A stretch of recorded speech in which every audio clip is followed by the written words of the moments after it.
Hi again, everybody, and welcome to another edition of Around the Town with Chuck. My name is Chuck Guglielmo. It is a weekly interview show where we talk with interesting people. And today we're taping the show on Friday, November the 17th. Today my guest is the Conneaut High School boys varsity basketball coach, Tim Tallbacka. Tim, thanks for joining me. Thanks for having me. Tim's been on the show a few times. And Tim, before we're going to talk a lot about boys basketball, but I want to talk about a couple other things before we get into that. One, your teaching career. Now, you've been in Conneaut teaching how many years? 11 years. 11 years. And as a coach? I'm the head coach here at Conneaut for 11 years. 11 years as well? Yeah, I had a stint at Brookfield for 1 year. I was at Lakeside, the first 4 years of Lakeside, and I was the head coach at Ashtabula High School. I was an assistant coach at Harbor High School prior to that, so I've been around. And you teach at the Conneaut High School? Yes. And what do you teach? I teach American history. I also teach a course called Contemporary World Issues. Gabe Sweeney, who is known around town as the owner of the Brick Wall Barbecue. Yes, a very also, good. Yes, outstanding restaurant. I'll give you a plug there, Gabe. Yeah. But yeah, him and I co-teach that class together, and I really enjoy my teaching assignment at Conneaut High School. Mm-hmm. 11 years. Was that your first coaching? You coached at Brookfield, you coached at Lakeside. Yeah. And teaching was Conneaut was first, did you say? No, I've taught since 1991. Okay. I was hired as what used to be called an LD tutor back at Harbor High School in the 91-92 school year when I graduated from college. Mm-hmm. And I taught some middle school there, I taught some high school at Harbor, I taught at, again, Ashtabula High School, I taught at Lakeside. So yeah, I've been teaching for 26 years now. One of the greatest Harbor Mariners to ever play at that basketball floor at Fawcett Gymnasium. Oh, thank you. Only thing I didn't like about the gymnasium was the bleachers. There was big gaps in between. Yes, there were huge gaps. Plus, we had to physically put those things up and down. Oh, really? They actually collapsed in almost like a V, and yeah, that was having the players. We used to have the players push the bleachers in for a girls' scrimmage tonight. And it's just you shove them in or pull them out. Whereas at Harbor, that was tough duty sometimes. Always a packed place, though. Yeah, they drew well for the basketball games there at Harbor. Absolutely. Yeah. Of course, Tim was also one of the assistant coaches on the Conneaut Spartan football team. Tim will talk a little bit about that. Mm-hmm. You also coached the JV football team. Mm-hmm. Tell us a little bit about what we can look forward to after you coach the JV team. We had a nice set of skill people. Combined with we were a little bit short on the offensive line in terms of numbers. We ended up only having 5 or 6 linemen for a few games. Part of that is because our freshman class is relatively small. But we finished with 3 wins this season, JV-wise. Played some really tough competition. I know in games against Harbor Creek, Mercyhurst Prep, Oil City had much larger numbers than us. And a lot of those teams had separate freshman teams, whereas we're playing freshmen, sophomores, and a couple of juniors. They were exclusively sophomores and juniors. I felt like we have a running back named Chance Ryan who's outstanding. Michael Williams gets a lot of attention as a varsity running back. Boy, Chance Ryan's going to help us next year. Our JV quarterback Jake Slayton played well. We had a couple guys who also played well defensively. Ryan Kidder, Damon Bowers, Josh Snyder, to name a few, were some guys who played well. I think we're going to be able to fill some of the holes. I know football-wise, varsity, we've graduated almost our entire line besides John Appleby. We have a couple guys who I think can step in as far as the line goes, and also defensively. Mm-hmm. Looks like it should be a pretty good team again next year. I think so, yeah. I mean, certainly our quarterback's back with another year of experience. Mike Williams will keep us in any game at all. We're out there. Most of our receivers were younger guys. Our defensive backfield is primarily younger guys, so we do have a lot of experience returning. Absolutely. You mentioned the quarterback, Brandon Smile. Tim, did you see what I saw after a slow first game? And I mean, he had to fill tough shoes in Tyson Hunt. I saw what I wanted to see. I saw progress made in every game as he went. Did you see that? Oh, yes, I would absolutely agree with that. It was a matter of just getting comfortable. It's a tough jump from JV football to varsity. He was our JV quarterback last year. Now, we finished 6-3 last year with him as our JV quarterback. We had a nice group of JV players last year too. But yeah, he certainly progressed as the season went. Just anytime, all of our sophomores did. Like I said, our sophomore defensive backs, our sophomore, other people that are playing different positions, they really progressed as the season went on. And we were certainly much better week 7, 8, 9 than we were weeks 1 and 2. Mm-hmm. And Rylan Davison, who came in, saw him get to play a little quarterback late in the year, and he's got great speed. He's almost got like Troy Calusi type speed. Yeah, similar quarterbacks, so similar build to Troy, similar type of a guy in terms of how Coach Rocco uses him in his own read package. Did a nice job throwing the ball too. He was, like you said, thrown in there. Brandon had an injury there towards the end of the season, and Ryan did a great job stepping in there. With 1 week of practice under his belt, went out there and performed very well against Fairview. Talk a little bit about, Tim, what it was like to work on Rocco Dobrin's staff, be part of Rocco Dobrin's staff. I agree with what he says about us. I know that all of his assistant coaches and Coach Rock, we're all good friends off the field. Our staff is all a quality people. You know, we all put the time in football-wise. You know, I heard him speak at two of the banquets. We had two banquets in the past week. You were at the one that Sunday night, you know. And he says it's not just talk. We're all very good friends off the field. We spend a lot of time together off the field. As you know, most of us have families too. You know, we're in the mode of where we're in the combining raising families of being football coaches, and a few of us coach other sports. But I enjoy football a lot. It's a busy time. You know, this usually during the fall I wind up doing a lot of double duty. I'm going from football to basketball workouts for a good 5 or 6 weeks, which is challenging for me. But I enjoy being around kids, and it is what it is. And Rocco does make it work for myself. You know, Coach Bill Lips is our baseball coach now. He gets the fact that we're coaching 2 sports, and is able to work with us and make sure that that the kids can fit everything as well as the coaches. He's coaching 2 sports, but one in the fall, one in the spring. Now you're going back to back. Yeah. Did you have any time in between the 2 sports to just sit back and relax? No. Well, I had one night actually. I went the Monday night in between the sports. We work out sometimes for basketball at 6 in the morning before school. Just kind of change things up, and sometimes it's hard to get in the gym in the fall because of volleyball schedule and everything. So I went the Monday night of between football and basketball. I went down to Mount Union for a coaches clinic, and I hung out there for a while. There was a Youngstown State staff. We watched Mount Union practice. They have a practice, so that was kind of a nice, reliable changing of the pace. I went down there, got something to eat. So that was kind of an enjoyable evening. But other than that, no. My break comes in March. I make myself take as much time off in March and April. I kind of tell Coach Rocco I'm not going to get back into weight room stuff until sometime in April or May. And I kind of make myself take a break as much as I can during that time. Well, boys basketball is just around the corner. I think the first regular season game is December the 5th. But you've been playing some scrimmages and a preview that's coming up that I want to talk to you a little bit about. But how about running down this year's coaching staff? Yes, JV Start coach. with the middle school. Yeah, middle school. Steve Wohanek is the 8th grade coach. He's been there since I came here. Steve's was a wonderful friend of mine long before I ever came to Conneaut. It's great to have a dependable guy down there at the 8th grade level. We've had some turnover in terms of our 7th grade basketball program in terms of coaches. But Steve's been an absolute rock down there, consistent, and he does a great job for me. Ted Johnson, who's been with me at the varsity level since 2007, is now coaching 7th grade basketball. Just kind of a change of pace for him. That's going to be different, not to see him in Carthage. Yes, yeah. I've been down to 3 middle school practices so far, and just kind of watching him interact with those kids. It's certainly a different ballgame with kids at that age, but he does a great job. He's dedicated to the kids, and is a wealth of basketball knowledge as well. And Justin?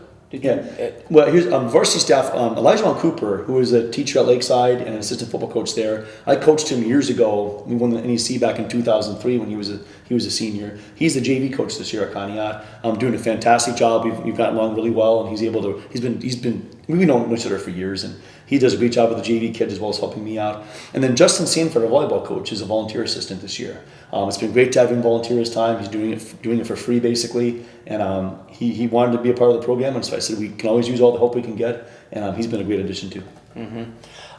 Recently you had a scrimmage at Madison. I understand that went pretty well. Yeah, we did. We went to Madison, who's one of the top programs in Lake County.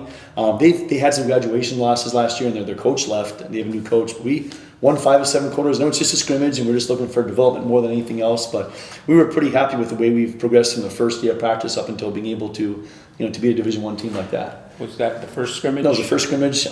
Went to Geneva last night, which would have been Thursday the 16th. Didn't have as much success there.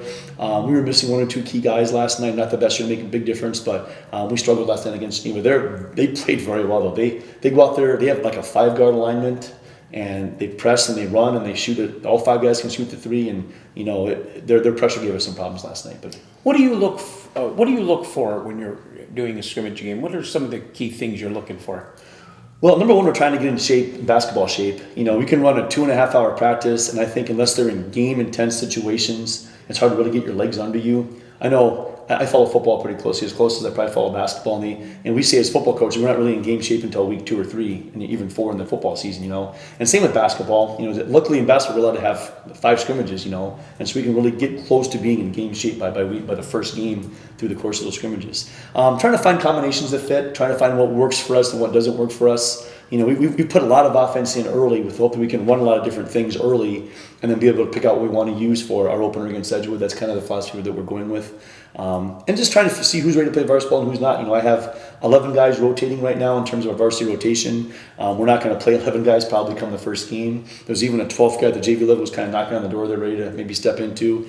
And I'm just figuring out who I have confidence in and who needs to maybe go back and play some JV basketball. That's a big part of it. And it's nice in basketball having the scrimmages because it really kind of breaks up the practice monotony. You say get in shape. Now, you have some football players on your team, too. Having already played 10 football games, they still need to get in a different kind of shape? Yes. It's a lot more cardiovascular. Coach Rocco changed to be able to go hard for 5 or 6 seconds of a football play. We got to be able to go for much longer than that in terms of endurance. And sometimes, too, I know back when I was playing, they would talk about, football is you're bulked up muscular. You want to kind of thin out a little bit. I don't know if that's really the case anymore. A lot of basketball players are pretty bulky, But getting, again, that ability to extend yourself for longer periods of time, it takes some time to do that. I know we've worked hard the first week on conditioning. This past week we have 2 scrimmages. We've kind of backed off a little bit just because, again, scrimmage last night. We're going to Kinsman Badger tomorrow for a scrimmage. So, but yeah, there certainly is a different type of conditioning for football and basketball, without a doubt. Mm-hmm. A week from today, of course, you have a preview coming up in Geneva. It's something that Conneaut basketball has been involved in years. I think 4 teams are there. Yes. How does the preview work? What do you play each one of those teams? Yes. We're out there at Geneva High School next Friday night. I didn't realize it was only a week away, boy. You take things one day at a time as a coach. You don't really 2 realize weeks from today is the regular season. Geez, oh man. Yeah, it's kind of eye-opening. But basically what happens is you play 1 quarter against each team. So we'll play a quarter against Geneva, a quarter against Lakeside, and a quarter against, I believe, Grand Valley is the 4th team there. And there's some coaches who don't like the preview. I kind of like it because you can put your jerseys on for the first time. It's almost kind of like a dress rehearsal before the actual game. We have scrimmages, of course, but you don't put your uniform on. There's no crowd in the stands. I kind of like that sort of thing. I think especially this year we have 4 sophomores and, like I said, a freshman vying for some playing time, maybe even a second freshman soon enough here. That I think those guys need to get out there in front of a crowd for the first time as a varsity basketball player.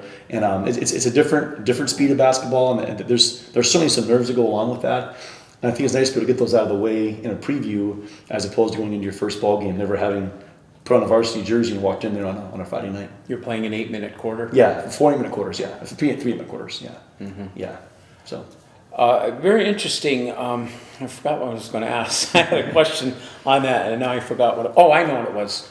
Another thing good about the preview is you get to play some of these local teams. Everybody I hear in the county, complains. I'm one of them, that we don't get to play a lot of the local teams. Right. You ever see that coming back? I know I had Tony Passon on the show. He really doesn't see it coming back. Yeah. It's hard to say. I mean, certainly District 10 has been treated us very well over there. I wouldn't want to say anything on record that goes against that because league-wise, we had a hard time last year, basketball-wise, competitively. But everything else has been great being in the league. And for us, for basketball, it's not that bad to travel. Some of our sports are traveling a long ways. I know girls soccer travels a long ways. Girls softball had a heck of a travel schedule. Our league is teams that are just across the border for the most part. At the same time, as far as the county stuff, I'm an old school guy like you. We mentioned the Old Harbor, Ashtabula rivalries, the Old Harbor Conneaut games. Those are packed houses then. It's hard for us to open up Garcia Gym and expect a big crowd to come out from Titusville or from Seneca or from Mercier's Prep. It's just not going to happen. And from that standpoint, I kind of always like to think about, again, my playing days, these gyms were packed every night back when we played, And part of that isn't necessarily how we're playing basketball, it's just who we're playing against. Exactly. We still have huge crowds when we play St. John or Geneva or Pymantoning Valley, or we open with Edgewood this year. That's going to be a packed house. It could someday. I don't know if it ever will. Just the dynamics of the way things are with teams in their leagues. It's hard to get everybody to all of a sudden come together and say we're gonna form a league. That's a lot harder to do than I think a lot of the average folks think. The District 10 conference that you're mentioning that Conneaut is in, those are really basketball schools, though. Yes. That's probably their number one sport. I think more so than football. Oh, absolutely. And it's different for each sport. District 10, our football league is different from our basketball league, which is different from the wrestling league. The teams vary. And so, like with us, Fairview's has a 6'11" post player decided to play at Army next year, actually. And Mercier's Prep has a lot of nice basketball players. Gerard's program is one of the best programs in Northwest Pennsylvania. Our league is stacked every year, but I think this year we're going to be able to compete in it. Playing in that conference last year, Tim, did you find anything differently as far as officiating the games went? Yes, way more physical. They let a lot more go. We've been trying to, I shouldn't say this on TV, we've been trying to teach a little bit of the hand checking as much as we can as a coaching staff, because over there's a hand, when you're dribbling the ball, there's a hand on your body all the time. They don't call nearly as much in terms of like traveling and double dribbles, so consequently the scores are lower over there because the defense can get away with a lot more. And the scores are lower there. It's more defensive-minded? It's more physical, more physical. They let more happen. In Ohio, and it varies from officiating crew to crew, but a lot of times in Ohio, you're going to get what we would call touch fouls. They're going to call the hand checks, which honestly, the way basketball is going, that's more updated. I mean, if you watch the NBA, you know why the scores are in the 120s all of a sudden again? You can't touch those guys in the perimeter. I mean, how are you going to guard Kyrie Irving if you can't touch, you can't put a hand on him out there? It's impossible. Mm-hmm. And so the NBA scores have been on the rise the last couple of years because there's just no contact allowed on the perimeter. Whereas, and even in, like I said, Northeast Ohio, a lot of times they call that. Over in Pennsylvania, it doesn't get called nearly as much. Why do you think that is?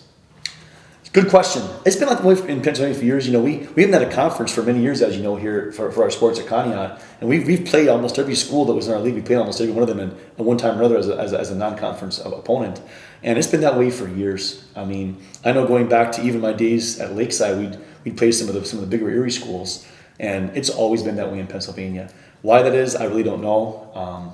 But it's always been more relaxed officiating there. Mm-hmm. And honestly, if it's consistent, that's all we ask as coaches. Yeah. If you're going to call the hand check, call it everybody the whole game.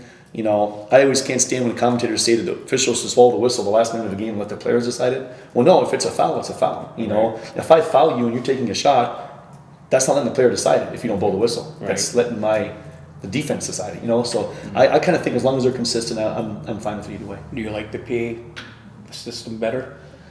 I don't know yet. We went over last year as kind of the new kids in the block, and we didn't get treated real well there, which is fine. When you're on the road in basketball, you never get treated very well. And what do you mean by getting treated very well? You mean with the officials? With the officials? Yeah. The schools were great. Were great. Okay. I just think we weren't used to that style of play, is what I'm trying to say. And again, I think that teams took advantage of that, which I would too if I was them. I just don't think we were ready for that physical level of play yet with the team we had last year. This year, our kids know about it. They know going into the off season, they got to be in the weight room. They got to be more physical. And I think it's going to help that sort of thing out. With the schools were fine. We really, like I said, it was great going over there. It was never an issue as far as any of the administration or other coaches go. Mm-hmm.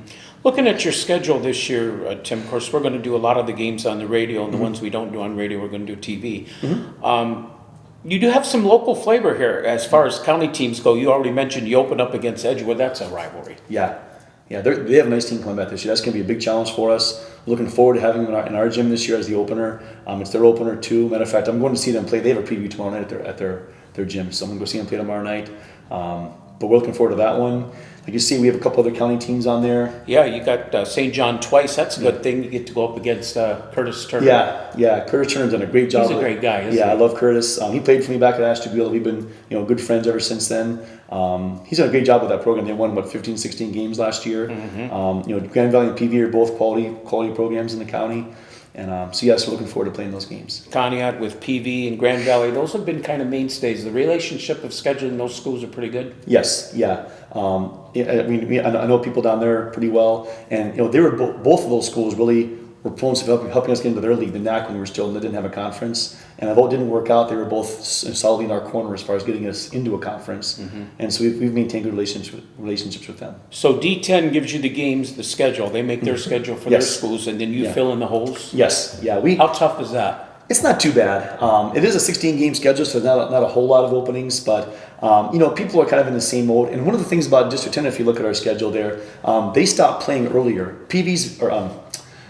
Pennsylvania's schedule is shorter than ours. They play 22 games, but they don't start until the weekend after we do, and they finish the weekend before we do. So it's kind of easy for us. Like, we only have one District 10 game after February 2nd. So because they or two of them, I should say, they kind of wrap up their season earlier. They start their playoffs, I think, the weekend of February 17th. And so we're able to fill in some games there with, you can see, again, PV, Grand Valley, and Fairport Harbor there towards the end. So that's been nice. Last year we played PV, GV, and I think Badger towards the end of the season. So the Fairview Tigers won that conference last year. Are they supposed to be there again this year? Yeah, they have 4 starters coming back. Like I said, their big kid just signed with Army to play basketball there. They have 2 guards. The one guard is the son of Penn State Barron's coach. Yeah, they have a nice basketball team coming back. I would guess they're going to probably be state contenders. Who else in that D10, Tim, that looks like they could be right there? Yeah, like I said, I think Mercier's Prep's going to be very good. Gerard, I think, is one of the quality programs in Northeast Ohio. They do a great job with their kids over there every year. After that, it's a little bit wide open. Actually, Erie First Christian last year had a fantastic. They had a great tournament run last year. I think they were one game away from the states last year in their division. They graduated a lot of kids, and one of their players is Jesse Loqueta, the football player from Mercier's Prep. He actually goes to Erie First Christian, and he's graduating early to go play swing ball at Penn State for football. So they have lost some guys. I don't know who else they have coming in. They're an international school, so they can get kids from wherever and put them in uniform and let them play. Mm-hmm. So I haven't heard much about what their status is. I know Northwestern played all underclassmen last year. They were kind of small, but they played all guards, and they certainly got better as the year went on. So we'll see. Titusville had a nice squad last year too, so it'll be a good challenge for us. Yes, it will be. And I lost my train of thought again. I'm getting old, Tim. So am I. It'll come back to me. So let's go on to the roster now.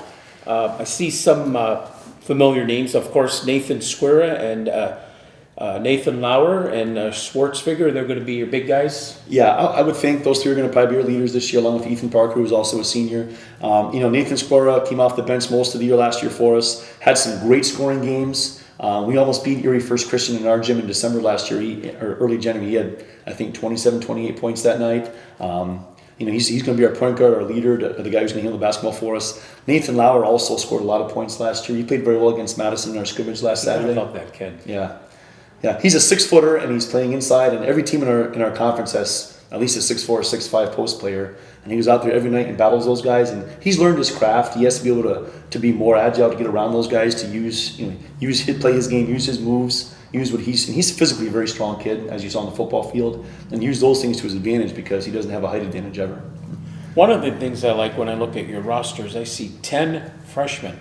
That's good. Bodes well for the future coming up. Yes, we like our freshman class a lot. Anthony Burkhart's going to probably play some varsity right off the bat. Jake Slayton's not far behind at all. He's played very well in practice so far. Joey Merlin and JT Benetti are also standouts in that class. And like I said, we have a lot of bodies here. There was one of those deals where we kept 24 kids this year. We kind of thought we had a couple of juniors who were kind of borderline basketball players we didn't think would really help us in the varsity, so we thought, let's just keep the freshman kids with the idea that some of them might grow or they might develop. Mm-hmm. I remembered my question. Mm-hmm. When we were talking about Mercyhurst Prep and Erie First and those schools, I was asking Tony this question to see how you feel. They're able to recruit. Mm-hmm. Where do you stand on that? It's tough for us to recruit, even if we were allowed to here in Conneaut. Kids in Conneaut go to Conneaut. Anybody who doesn't live in Conneaut probably lives too far away to go to Conneaut. Over there in Erie, certainly being an urban area, they have the opportunity to recruit a lot of kids. You could say it's not really fair for us to go against those guys, but I don't think about that a whole lot. In my opinion, if that's what they're allowed to do in Pennsylvania, that's what they're allowed to do. I think Tony has both villas in his conference, correct? So he has a pretty tough. Those guys are really, really good in girls basketball. Yeah, state bound for many years. Yeah. So it's one of those things where, I know, philosophically speaking, I will certainly be a public school guy first. There's talk in Ohio. There's always been talk of separating publics and privates. I doubt that will ever happen. We do have the competitive balance now in Ohio, where schools are kind of penalized in terms of their enrollment for having kids out of their district who come in, presumably schools or private schools do that. But, we're just trying to keep our head above water and get better. And, if it's legal, they're going to do it. Mm-hmm. From what you've seen so far, Tim, what do you think needs to get better from last year's team coming into this team? Yeah, we need to have more balanced scoring. We've already seen that in our scrimmages. We don't, last year we depended a lot on Eric Heinen and Austin Deal to do our scoring for us. We need to have more balanced scoring, which I think we're going to. I think we have a lot of guys who can put the ball in the basket for us. I think we're already ahead of ourselves defensively from where we were before. The defense is never perfect, but I think just mentally being engaged and defensively, I think, is important. And we're trying to utilize, Spencer Schwartzfigger is a very good defensive player for us. Got long arms, as does Nathan Squira. He was impressive, especially late in the season. Yes, he played very well as the season went, exactly.